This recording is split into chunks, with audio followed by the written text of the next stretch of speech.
السلام علیکم ورحمۃ اللہ وبرکاتہ۔ معزز ناظرین و سامعین کرام، آج میں اجوا کھجور کے متعلق چند معروضات آپ کے گوش و گزار کرنا چاہتا ہوں، آئیے سنتے ہیں۔ عن سعد بن ابی وقاص رضی اللہ تعالی عنہ قال قال رسول اللہ صلی اللہ علیہ وسلم من تصبح كل يوم 7 ثمرات عجوة لم يضره في ذلك اليوم سم ولا سحر، متفق علیہ۔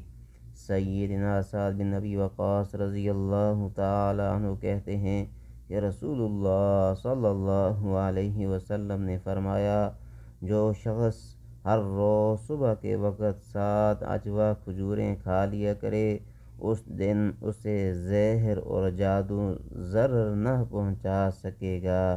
اللہ رب العزت کی بارگاہ عالی میں دعا گو ہیں، اللہ رب العزت نبی علیہ الصلاۃ والسلام کے فرمائے ہوئے فرامین پر عمل پیرا ہونے کی توفیق عطا فرمائے۔